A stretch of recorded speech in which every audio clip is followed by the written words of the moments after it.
Love this podcast? Support this show through the Acast supporter feature. It's up to you how much you give, and there's no regular commitment. Just hit the link in the show description to support now.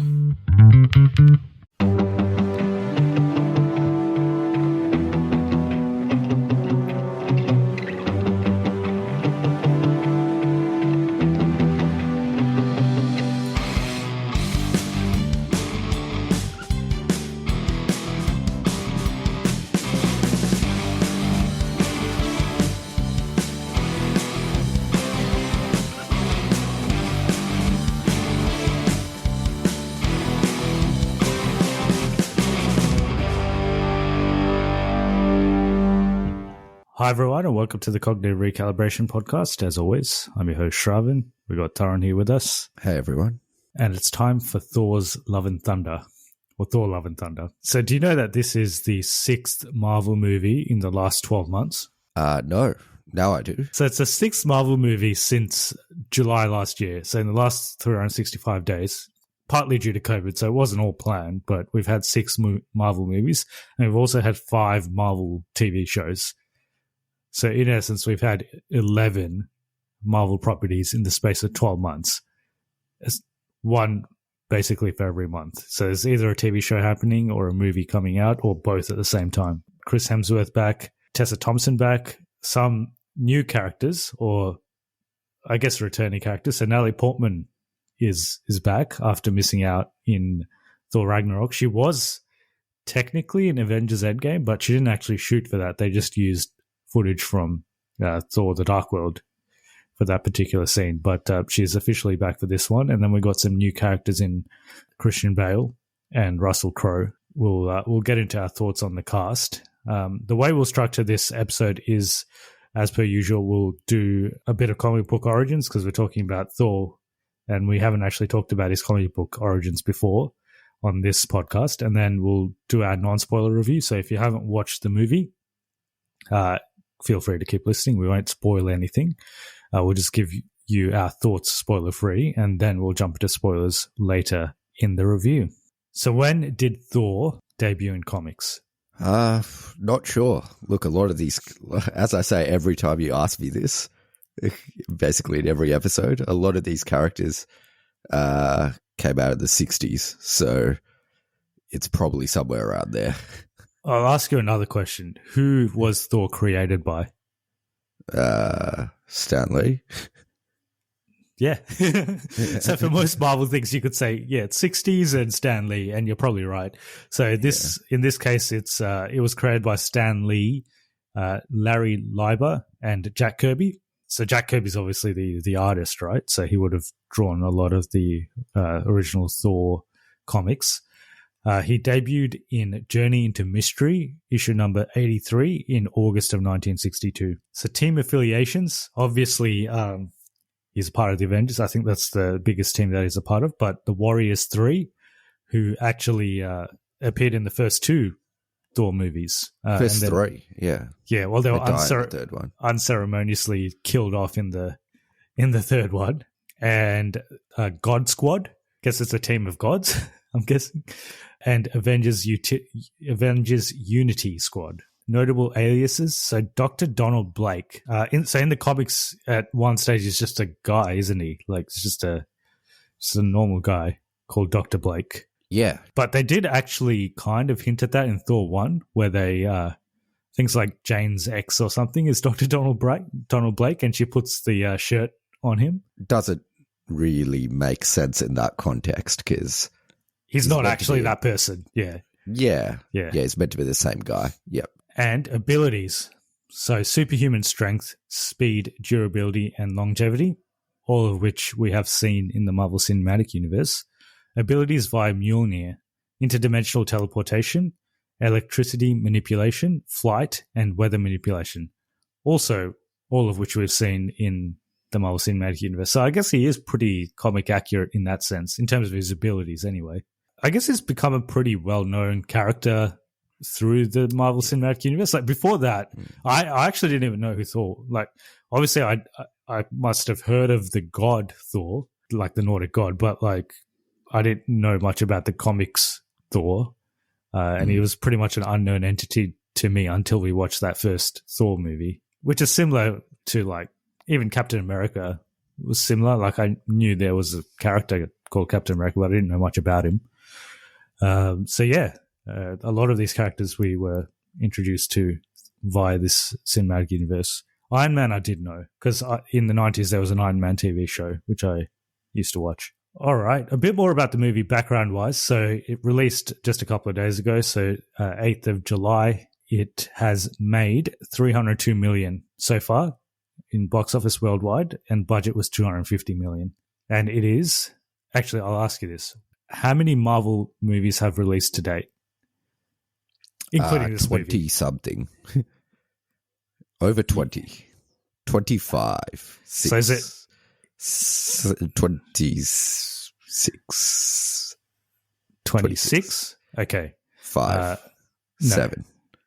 6. No. 4. No. 3. You're going in the wrong direction. 7. 8. No. 9. Yeah. So 29. This is the 29th Marvel movie to release in the cinematic universe. Yeah, that's a lot of movies. I recently did a trivia with my work, with my colleagues at work, and it was a Marvel trivia. I was doing the trivia, so I was hosting it, and this was one of the questions, and they were like, I can't believe there's that many movies. And to be honest, it is a lot of movies. So if someone was starting fresh and they're like, let's watch every movie in the Marvel Cinematic Universe, they'd be doing it you could do it across the year pretty much now. Even if you watch one every 2 weeks, you'll not finish it. And 6 of those have come out in the last 12 months. All right. We can jump into our thoughts on the movie. So we'll start with some positives, and then we'll go into negatives. So you can start with the positives. No, you start with the positives. I'll piggyback off you. Okay. I think the cast is very good. So firstly, they've got 3 Academy Award winners in the cast. So there's Natalie Portman, Russell Crowe, and Christian Bale. Natalie Portman for No Strings Attached. Christian Bale for what did he win it for? What was the third one? Russell Crowe. Russell Crowe. Well, yeah. Russell Crowe won it for his performance in this movie. They preemptively gave it to him. Yeah. Years in advance, like 20 years in advance. Yeah. They're like, 20 years' time, you're going to do this amazing role. We're just going to give it to you now. Yeah. Yeah. Christian Bale's in too many Oscar-worthy movies, so everything I think of, it's like, he probably could have won it for that. There's nothing I can think of. It's like, oh, no, he's not going to win it for that. Is he in a bad movie? Like an actually terrible movie at any stage? I don't think so. It probably is if we look through. I can't really think of any. Yeah. Some of them are bad. Like American Hustle's not a good movie, but like people like it. Yeah, I don't think he's done many like terrible movies. Yeah, and then obviously Russell Crowe. Well, Russell Crowe's done some not good movies, I think. Robin Hood. Yeah. That one's just boring. It's I wouldn't say it's like terrible, but it's not very good. Anyway, the cast is good. So Chris Hemsworth is always good as Thor. He's obviously a very funny man, so he brings that to the table, but he's also a very big person. So he looks the part in terms of if you're ever going to get someone that looks like Thor, it's probably Chris Hemsworth. Natalie Portman I actually really liked Natalie Portman in this movie. I thought her role they designed her role pretty well, and she did a good job. She, surprisingly came back because she didn't want to be in a Marvel movie, right? That's why she left after Dark World. Well, initially, the story is in Thor 2, Patty Jenkins was meant to be the director, and she had a big role in that movie. She was going to be the main villain, and then Natalie Portman was going to be the main villain. Yes, yeah.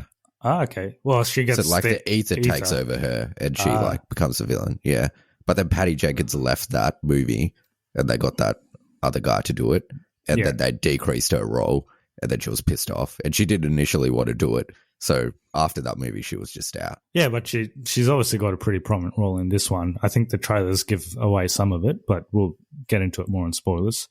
Tessa Thompson was also pretty good. I'm saying they're all pretty good because they're like charismatic and they do a good job. But I also think Tessa Thompson in particular, her role could have been. It's not like she had a great role in this movie. Like, she was in it, but it's not like she had a very prominent role. Same with Russell Crowe, although Russell Crowe's performance is entertaining, but I wouldn't say it's the best performance he's ever given. Christian Bale in particular was probably, if I'm gonna give you one reason to watch this movie, it's not the comedy or the action or anything like that. I think it's just Christian Bale's performance and he's not even in it that much, but for the parts that he's in it, I think he is very good. I think those things that you highlight, the cast is good. There is some good parts to this movie. I think some of the scenes look pretty amazing. Some of them are in the trailer, though. Unfortunately, some of the scenes don't look as amazing. I think visually there are some. There's some parts that are cool. Parts are good. Yeah. And they do try different stuff visually, which you don't normally see in Marvel movies as much.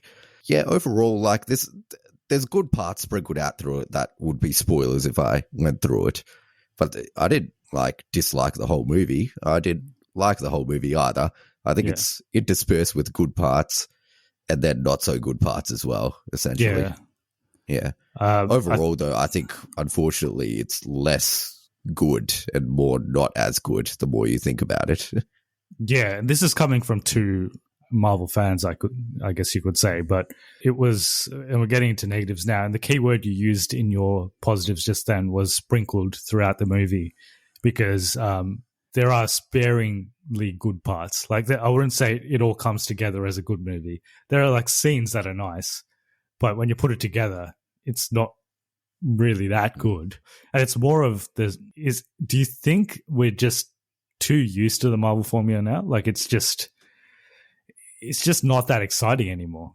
Like, maybe if this movie came out like when The Dark World came out, like 10 years ago, it might have been all right. Like, it's a little bit different. It might have been okay, but I feel like we've seen a lot of Marvel movies now, and this is nothing that new. And this is the first movie, and I've always defended the Marvel comedy in a way, saying that, yeah, sometimes instead of using an emotional moment, they make it funny. And so far, I haven't been too bothered by it. In this movie, I was. I feel like there was a lot of moments where they could have gone the more emotional route, but they went the comedy route, and the comedy, for me, didn't really hit. I think that's the problem, is sometimes the comedy didn't hit. And I would say more than some. I think more often than not, it didn't hit for me. Yeah, I think it wasn't that funny. If you found it funny, then you probably would have liked it. But yeah, I think a lot of the people that defend this movie say it was a comedy and to not take it too seriously. From what I've seen online, and I did take it too seriously, and I love comedies, but I just didn't find it that funny most of the time. There's some parts that, once again, sprinkled throughout that I found pretty funny. And there's this ongoing storyline that I found pretty funny as well. But overall, like, I'd say maybe 50% of the jokes hit. And that's not a good ratio when most of your movies jokes. Yeah. Yeah. And the other thing is, comparing this to Ragnarok, which everyone will naturally do because it's from the same director and it's kind of trying to do the same thing as that. I think in that, Thor is, like, he's not the smartest guy. Like, everyone knows that. Even in the Avengers, he's not, like, the smartest person. So, obviously, you can make fun of him. He can be a bit of an idiot. But, at the same time, when it comes to battle or mystic stuff or, like, anything related to magic, he knows what he's doing. So, he's not a complete idiot. I feel like in this, they just made him it's just silly. Like, he's just really, really dumb. And I feel like he's not that. He can be, like, he's the same guy that landed in Wakanda in Infinity War and, like, took down half an army by himself. So he's still a formidable warrior. And I feel like in this, they just make him just a joke. I don't really get that feeling. That I think he's still, like, as formidable as he is in anything else. Like, in the first scene he's introduced, he takes down, like, a whole army by himself. So I don't think it's the fact that he's not formidable. I think he's as powerful as he is in any other movie, and he's still formidable. It's just, like, the story is just not that funny, and the aspect. I don't think he's depowered or anything, if that's what you're saying.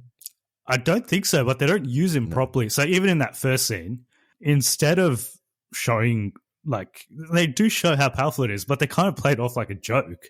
Like, there's this part where he's like doing the splits. I'm like, yeah, like, I know it's meant to be for a joke, but they could have, instead of doing that, they could have done like a really cool action sequence where he shows his powers, but it was just like a joke. Yeah, I don't completely agree with that in terms of they didn't. I don't think he's depowered or he's not shown to be powerful in this. Yeah. I think sometimes he does do some stuff in the climax which are like, I didn't even know he could do. Like, he shows some powers that like he's never shown in any of the other movies as well. Yeah. So he's not depowered, but I just feel like they kind of discount his character a bit. I think he is smarter than he is in this movie. In this movie, they make him really dumb. I think sometimes they do, but overall, I don't think he's any dumber than in Ragnarok, to be honest. I think it's probably pretty similar. I just think that the way they use him at times is just not... I don't hate it, but I just didn't... I just didn't think it was that funny. Like, they would use him in ways to say, okay, it's going to be funny when he does this. But I didn't laugh when they did that, essentially. It'll be interesting to see what actual, like, Thor fans... I like Thor, but I wouldn't call myself a Thor fan. What Thor fans thought of his portrayal in this movie. Because he has become, like, a completely different character over time. Because he started off in Thor 1 as... It was a bit more of a serious character. And even throughout the Avengers movies up till Ultron, he had some jokes, but he wasn't, like, a comedian. He wasn't, like, comedic relief. But now he's just become a comedic relief. Yeah, but saying that, he has serious moments in this movie as well. He does. And he does. Yeah. Like, I feel like the emotional moments didn't hit even the emotional moments didn't hit as hard in this movie. Ragnarok has some real emotional moments as well, but yeah, like compared to this, that I would say Ragnarok was, in every way, it was superior. I don't know. I can't pinpoint exactly why, but I don't think that the character of Thor is a problem in this movie. That's not that's not the primary issue. It's not. No, it's Thor. not. Like, I don't think it's Thor. I had an issue with that. The story and the comedy. Yeah. I think I think there's 3 different stories in this, and none of them gel together. Like, tonally, they don't gel together. So Gore, Christian Bale's character, he has a pretty serious and potentially, like, you could even relate to him as a villain in a way. Like, he was kind of he could have been like a Killmonger type villain, but they don't give him enough screen time. So that's a problem. Obviously, Jane, her character had a pretty important role in this movie. I feel like they just didn't spend enough time with that. Like, that was a pretty big thing to happen, and it happens in like 10 minutes. Her getting powers, and it's not a spoiler, but her getting powers was really not, they didn't really spend that much time on it. And it kind of felt like, yeah, this is happening now. And there was this whole other subplot with gods and Zeus, Russell Crowe's character, which was also just in there for like, almost just for like, they had to get something. So it was kind of like a fetch quest type thing. But it was also almost just there for a joke, like a couple of jokes, which also didn't really hit. So I think there's like a lot of tonal clashes, and the story just wasn't that interesting, like you said. Could have been interesting with what they have. And I think the overall idea of the 3 stories should make sense. But when they put it together in this movie, it felt disjointed just with the various parts. But overall, if you kind of name those 3 separately, it's like, yeah, that makes sense. Like, Jane gets powers. She helps Thor out. The gods are involved because God Butch is killing all the gods. So it all makes sense for it to be there. But when they put it in this movie, it feels very disjointed. Yeah, so and the initial cut of this movie was apparently 4 hours long, and the final runtime is only 2 hours. Yeah, I heard that's because they just riffed a lot, and apparently it's not good, the 4-hour cut. Okay. That's what Chris Hemsworth and Taika Waititi said. They're like, so, like, it's not a good... It was just like improvised jokes and stuff? Yeah. Yeah, okay. Yeah. Well, fair enough. If they cut, I thought there was actual, like... story in there potentially, like with Jane's character or Gore, but if it was just like bad improvised potentially jokes, some of it Yeah. Some of it could have been that, but I think most of it was just improvised jokes. Yeah. Like someone asked Taika if he would want to release a Taika cut of this. It's like, no, it's terrible. And I think in a way they did, I'm not sure if this is even true, but I feel like they gave him a bit more free reign on this movie than They maybe did. Ragnarok. So in Ragnarok, someone else wrote most of it, I think. And he did like, I think the story outline was written by someone else, and he just like constructed the dialogue and stuff around it. Yeah.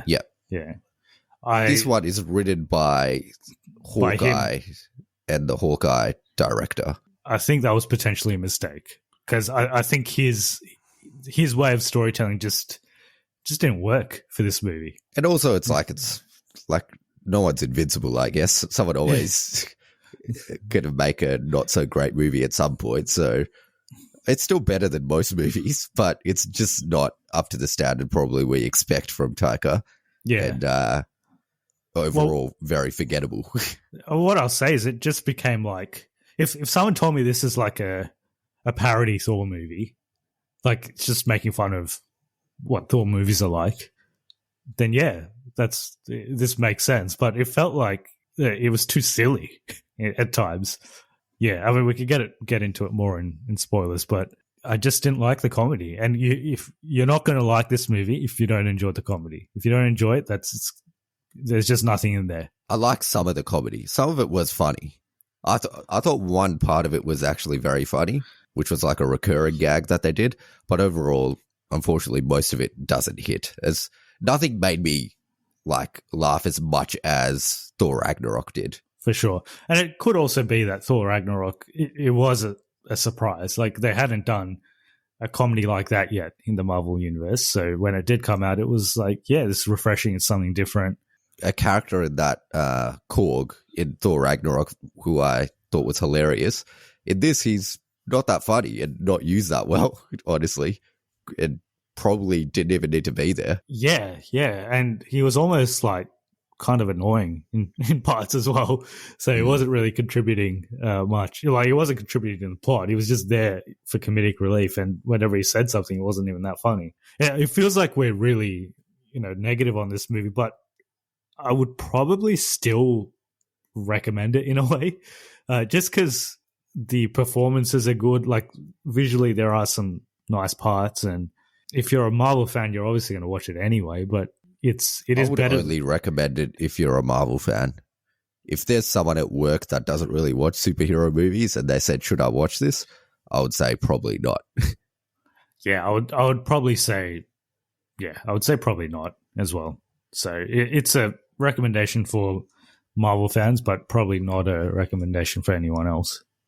Before we jump into spoilers, Phase 4, we have talked about this offline, but it's been pretty underwhelming. We never talk offline.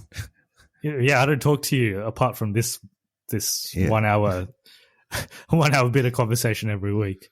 But yeah, I would say the Phase 4, everything in Phase 4, including the TV shows, have been pretty underwhelming. I think people say it's underwhelming because they don't see it leading to anything in the future. I disagree with that. I just think all the movies have been mid and like nothing's been that interesting. I don't mind a standalone movie. Like Shang-Chi standalone, and I think that's probably one of the better movies in this Phase 4. I don't need everything to be leading to something, but at least make something good. Even if it's not leading to something. Unfortunately, most of them haven't been good. It's just been very middling. I think they haven't been good and they haven't been leading to anything. So it feels like, firstly, it feels if you're going to make something bad, make it lead to something else or make something good by itself. Yeah, because the whole intrigue of Marvel movies was like, it was not necessarily what was always happening in the movies, but it just turned out that most of the movies were good and had a good plot as well. But it was also that they were leading on to something bigger. And that's the reason a lot of people just watch Marvel movies. Like, is it leading on to the next big thing? So far in Phase 4, it feels like they're all disjointed. So it doesn't feel like they're all... That's not my biggest gripe with Phase 4, though. It's not that it's not leading to something big. Because they'll probably announce something next month and be like, oh, no, they're doing this, so it's actually leading to this. So it'll be like, oh, yeah, so it's leading to this. We know that now. But that's not going to make the movies better. No, it's not going to make them better. No. Yeah. I think the products have been mediocre as well. But even just based on like, stuff they've set up in like post-credit scenes, and doesn't feel like they're all linked anyway. Like it's not obvious that they are. Yeah, like, I'm sure they'll announce something and it'll become a bit more clear about what they're leading to. But I won't change my mind that all the movies have been pretty middling. Yeah, except for maybe Shang-Chi and No Way Home. Yeah, yeah, and even No Way Home. I was discussing this with someone on the weekend. If you didn't have the other two Spider-Men in No Way Home, would it have been as well? Would it have been anywhere near as good? Probably not. It was probably just on a rewatch. It's okay. It's not amazing. I would say Shang-Chi was probably the best one as a standalone. Even that wasn't amazing. Yeah. But like, if we go back to like a phase 2, like Captain America the Winter Soldier, standalone movie, amazing. Guardians of the Galaxy, standalone movie, amazing. Nothing's been on that level in this phase. And when we did the tier listing, like I didn't rate Ant-Man that high, but I would say Ant-Man is better than all the movies that we've had in phase 4. So yeah, it's been very underwhelming. All right, let's get into spoilers. So this is the point where if you haven't seen Thor: Love and Thunder, do go watch it by all means. If you're a Marvel fan, you're probably going to watch it anyway, or you've already watched it. So go do that. Come back to this point and listen to our spoilers. Okay, so the movie opens up with gore, and it opens up with a pretty serious sequence, but it was even in this opening sequence, I could already see the tonal inconsistencies because he goes when he meets the god. Yeah. It's very, the god. First off, the CG was not great. Yeah, it looks very artificial. Yeah. Which immediately takes you out of the movie when you're first watching. And yeah, tonally, it just, what Christian Bale was doing and what that guy was doing, just, it felt like I don't think they were in the same room. Yeah. They probably weren't. Yeah. So it was very jarring actually, because Christian Bale was giving this like very dramatic, grounded performance, and then you see this god who's giving like this over the top, which I think was the point of it. I think it's like the gods are so disconnected that they just don't even care what's happening. But I thought it was jarring for us as well as the audience. I think Christian Bale's performance in that scene was really good, and I was actually looking forward to seeing more of him in the movie, but he's not really in it. Kind of disappears after that point and shows up a bit later. But yeah, that whole scene was a little bit weird. Also, when he stabs the god, it looks very bad. Like the sword going in, it just didn't look like Photoshop. It didn't look good. I feel like, there were parts of this where the CGI was not very good, and that was one of them. And then we get the Marvel logo. We got like a nice acoustic rendition of the Marvel theme, which was nice. That's when we see Thor with the Guardians. We didn't mention this, but in the promotional material, it feels like the Guardians are all over this movie, but they're in it for like 5 minutes, and it's not even worth it. Yeah, I don't think they're really... Well, I didn't expect going in that they would be used that well in this or used at all. Yeah. And I pretty much got what I expected. Yeah. I wasn't really disappointed by that. I was just like, okay, fair enough. It's not their movie. Like, I also wasn't expecting them to be in it that much as well. So I wasn't. Yeah, I mean, it wasn't that disappointing.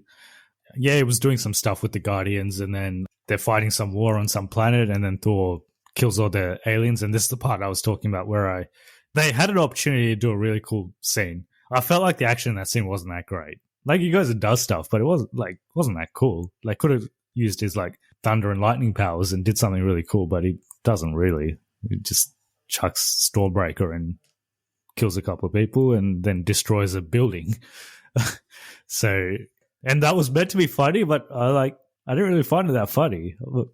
He could have not destroyed that building. I see what they wanted. Like, I see what they wanted to do, but it just wasn't that effective. Yeah. And then you find out that Gore's killing gods, and he goes off and does his own adventure, and the Guardians just leave. That's it. You don't see him again. Like I said, I kind of expected it anyway, so I wasn't super disappointed when it happened. Yeah. I knew it had to happen, and I guess to get the story rolling, they had to get rid of them to begin with. So, and I also found it interesting. So, you know, in Infinity War, when Thor joins the Guardians, and Star-Lord is like super jealous of Thor. He's like, they have that whole banter with him. It feels like Thor is imitating Star-Lord in this. Like, he's wearing like a jacket and he's trying to imitate Star-Lord. I'm like, when did this happen? When did Thor want to become like Star-Lord? Like, Thor's obviously way more of an alpha than Star-Lord. So I just found that dynamic interesting. I guess they kind of trying to show that how much he's declined since Endgame, but he hasn't like ever really recovered. I didn't really think he was trying to imitate him. I just think he was trying to be like part of their team.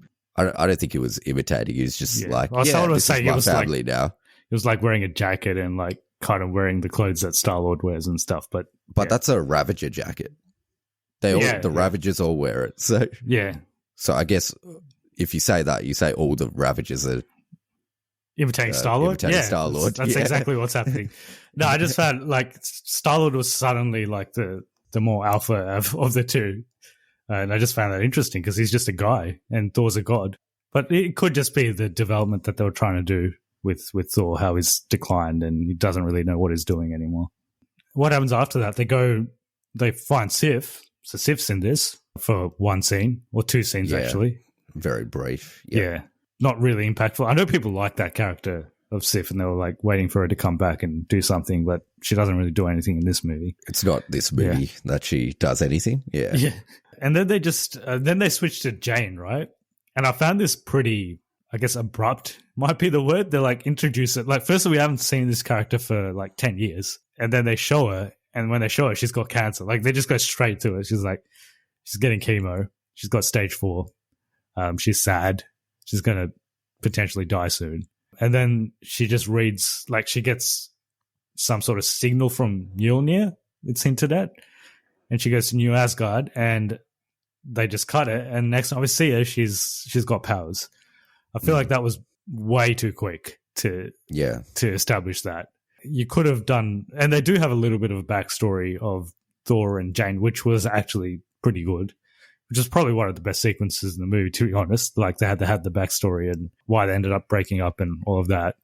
I found that to be okay, but I think they could have spent, they probably could have done a whole movie about Jane, to be honest, about how she, where she was in life and how she gets the powers. And there was an opportunity to do something really interesting there, but they just rushed it. Yeah, no, I think that probably about sums it up. It was a bit rushed. I felt like she didn't have as many cool scenes as they could have done. Like, even her introduction I felt like it could have been done better. I think she was good as Thor, but yeah, I think she was probably a bit rushed. Yeah. You know how she's very short compared to, they made her taller. Yeah, like they had like a platform that she used to walk on when she was Thor, the mighty Thor. Yeah, because she's like 5'3", and Chris Hemsworth's like 6'4" or something. So it's like he's much bigger than her. Yeah, what I was going to say was because it's hinted that Thor basically tells Mjolnir to like take care of Jane or whatever, and that's why Mjolnir helps her. But I felt like that was just a bit of Mjolnir's broken, right? So how did it put itself together? Like, Thor couldn't even put itself together. So yeah, there's a few things in this that happened because they needed to happen. It's very convenient. Yeah. So they basically go see the gods because they want to help. First Gore takes some of the kids from Asgard as like bait, and then they go see the gods, and they conveniently get Zeus's thunderbolt just because they have to get something. And like, that whole scene was just to get the thunderbolt. That's all it was there for. Which they don't actually go there to get initially. They go there to get an army, but that's what they kind of come out of it with, the thunderbolt. Now, it would have been cool if they actually did build an army of gods, because there was some like pretty interesting gods there. And they could have done something cool, but none of them come. So it's essentially just the same team that they went there with, but they get I thought it might have been more interesting if the gods say no initially, but then they eventually come to help after some time or something like that. Yeah. Because all the gods in this movie are just like terrible people, and you're just like, why are we even saving them? Exactly. Yeah. So Gore actually looks like he's doing a good job. But yeah, there was interspersed comedic scenes. Like there's this whole subplot about it's almost like a triangular love story between. This is the story. This is what I actually liked between Stormbreaker and Mjolnir and Thor. Yeah, I thought this was just really silly. I thought it was kind of funny. I enjoyed it. I didn't hate that. Yeah, like this is the part where I kind of lost like Thor is dumb, but like he's not going to serve beer to a hammer. Like he's not that dumb. The hammer is somewhat sentient though, so I don't think it's dumb. I think the hammer's sentient, so he's giving it beer. I didn't hate that part. I thought it was fine. I didn't think that made him feel dumb. Yeah, I don't know. There's other ways you could have done comedy. I felt like this was like really silly comedy, whereas in Ragnarok there were silly parts, but it was still there was still a bit of wittiness about it. Like it wasn't all just silly comedy. I found they get some goats in this, and I didn't find them funny at all. Well, they don't really do anything with them, but yeah, they're just kind of in it because, like, I think in the comics he rides goats or something, right? So yeah, but they like scream, and if anything, I just found it annoying. It was quite annoying, yeah. They don't really do anything. The part I did like visually was where they go to the planet that Gore is on. It's like a shadow realm or whatever, and it turns black and white. I have mixed feelings about this. The black and white was cooler than like. You look at Jane's hammer and it kind of lights up the color a little bit. Yeah. I thought that was interesting, but the fight scene is not great.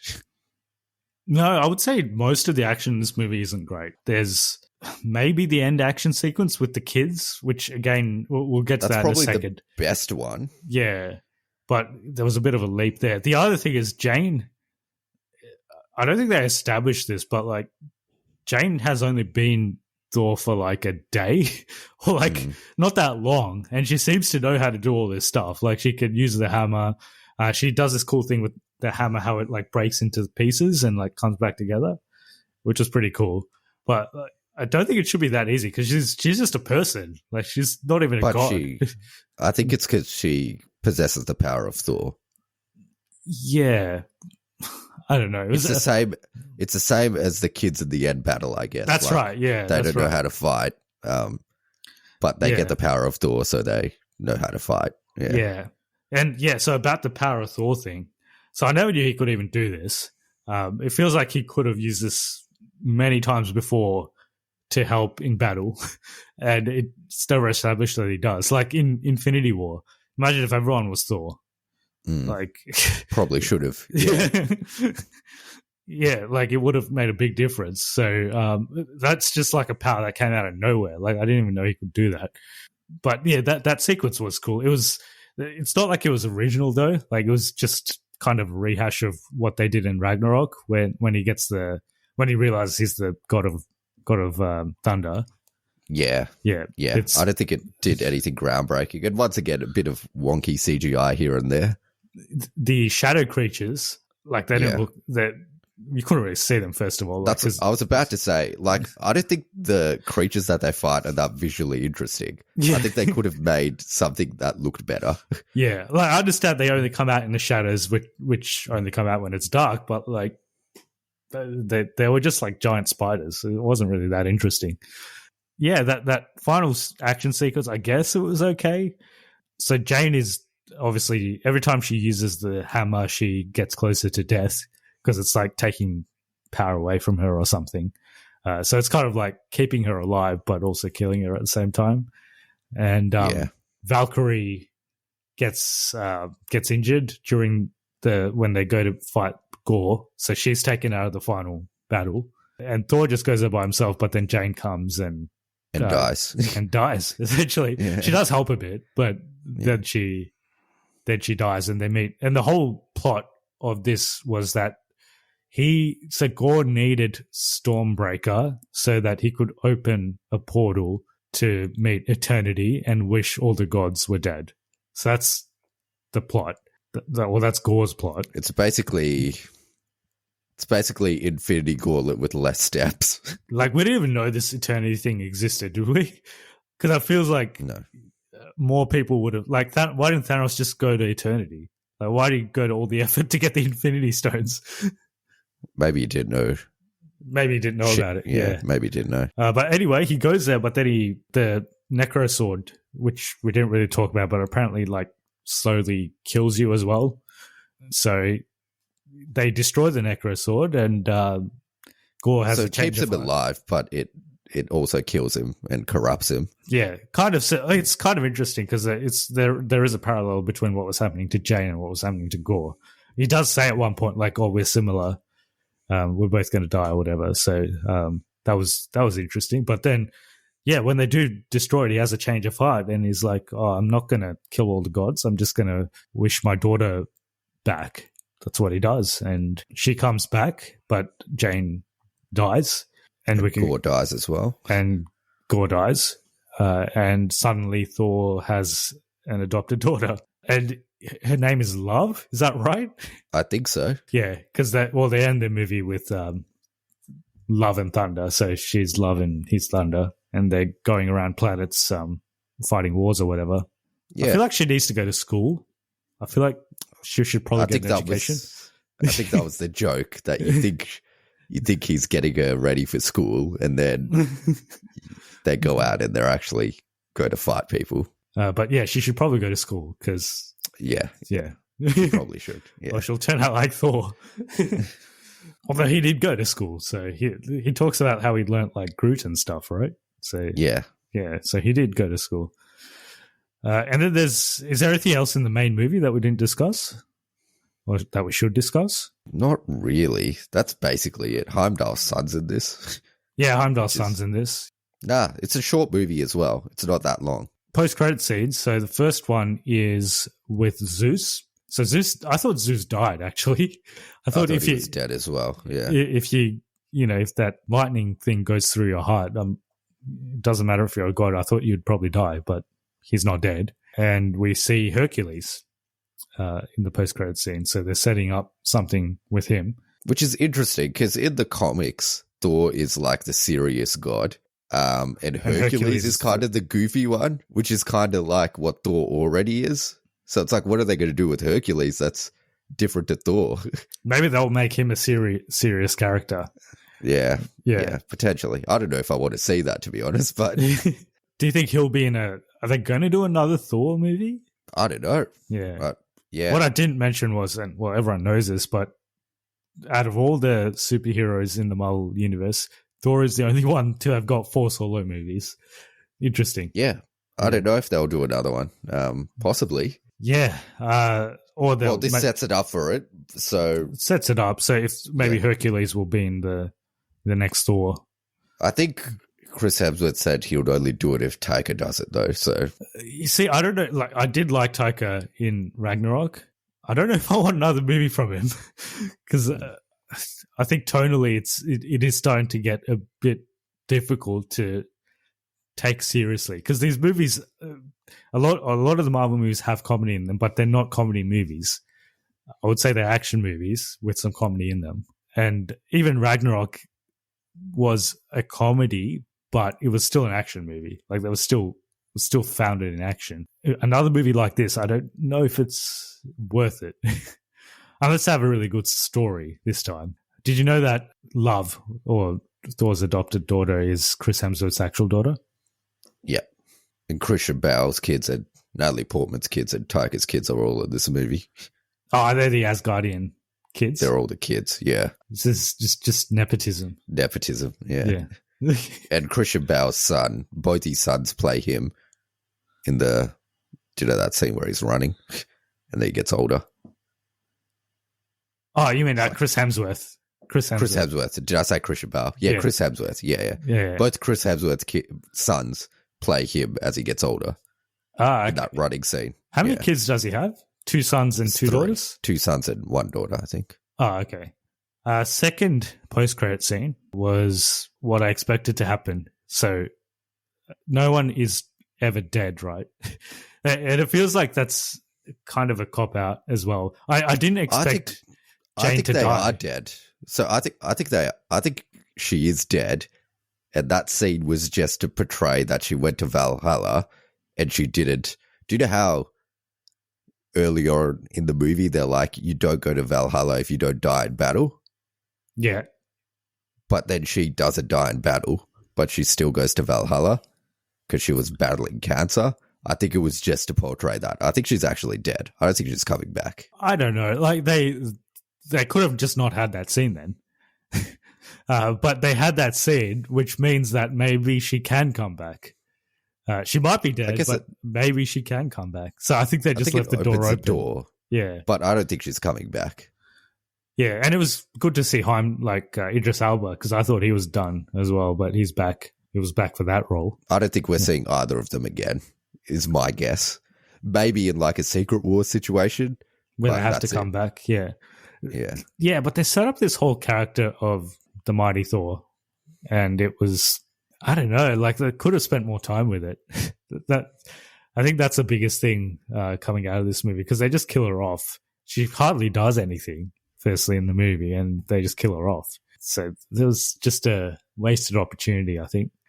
Yeah, so where would you rank this in the tier list? Not that highly. I don't remember exactly where I would put it. Would it be higher or lower than Thor: The Dark World? It's probably around that level, honestly. It's like similar vein to, say it's like one of the more mediocre films. It's just one that you could watch once and then you're okay with it, but you'll probably forget it very soon.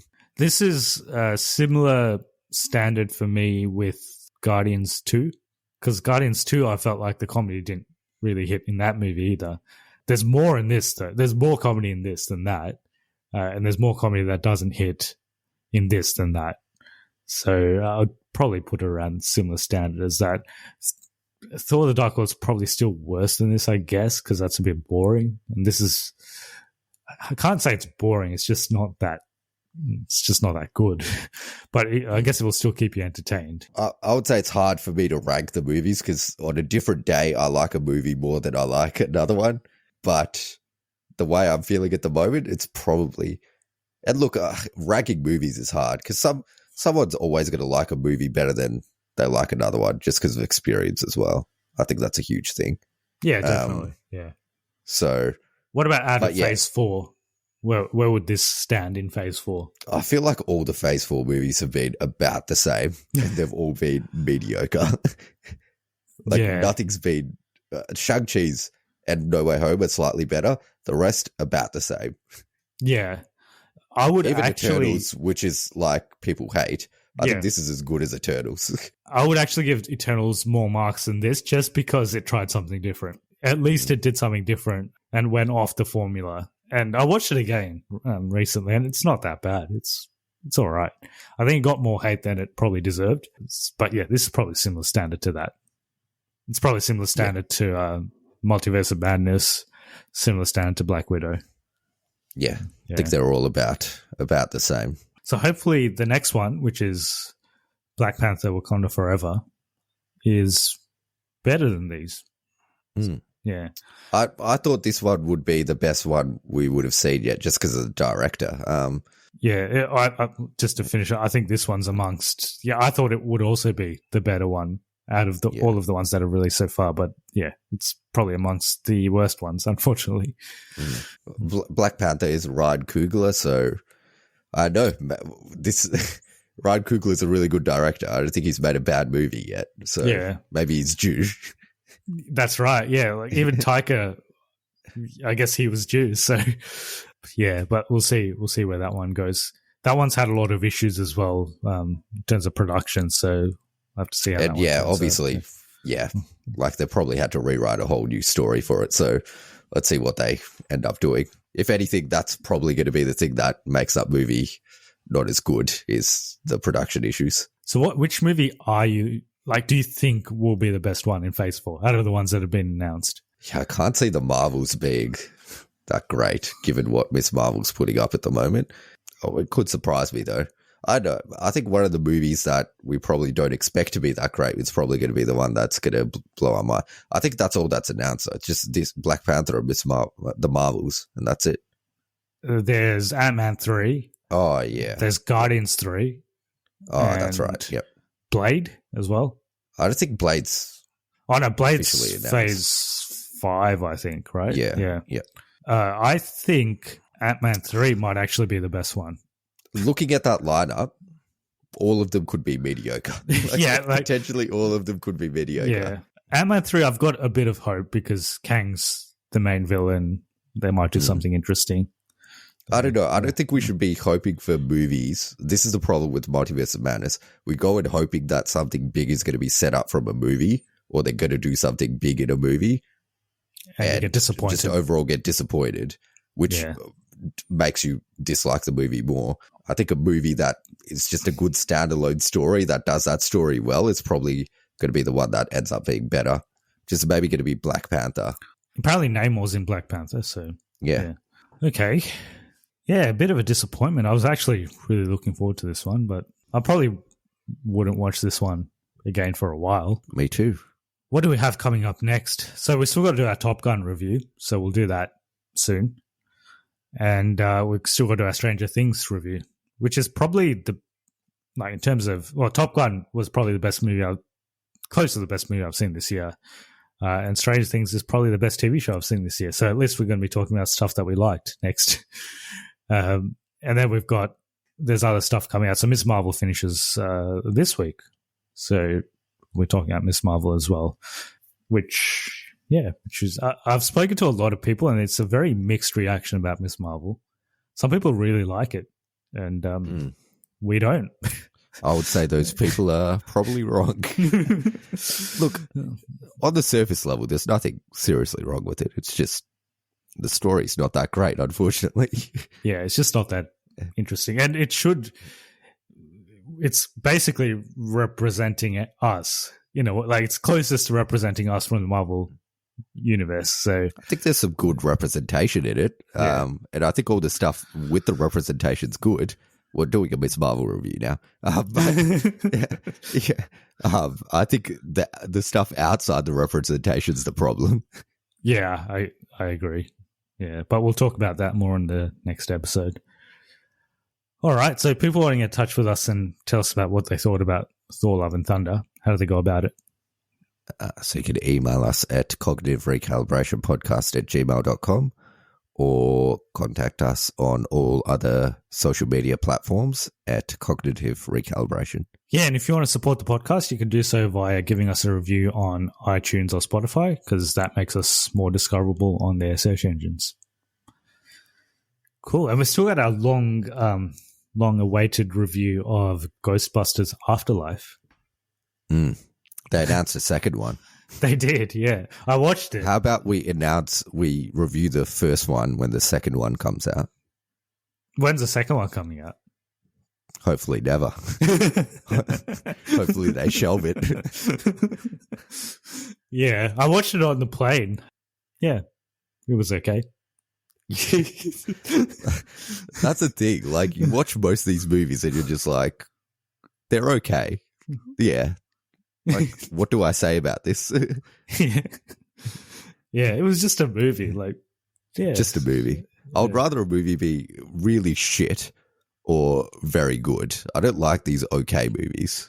Yeah, we need something inside the spectrum. Okay, then. I think that's all we have for this episode. So, another disappointing Marvel review from us. What did we give Black Widow? I think we gave Black Widow positive. Yeah. I think we gave all of them positive, but I think they're gradually declining. Yeah, over time. I think our patience is waning. Yeah. Well, this might be the first Marvel thing that we've ever given a negative review for, because the other ones they were middle of the road, but we didn't say they were bad. I think this one, there's more bad in this than good for me, so I'd have to give it a negative review. Yeah, I think we're just probably at we need a good Marvel thing to come out, like a really good thing to just get us hyped again. Otherwise, I think for the first time, like remember back in phase 1 where Marvel had to basically prove themselves, like they had to make a good movie every time. Now it's like, I don't know, they're so successful that I feel like they're in the position now where they have to prove themselves again, like to their fans. We'll see. Let's see if they come back. Wakanda forever. Pinning our hopes on that now. Yeah. All right. Thanks, everyone. Hope you had a good time listening to this episode. Hope you're all staying safe, and we'll see you in the next one. See ya.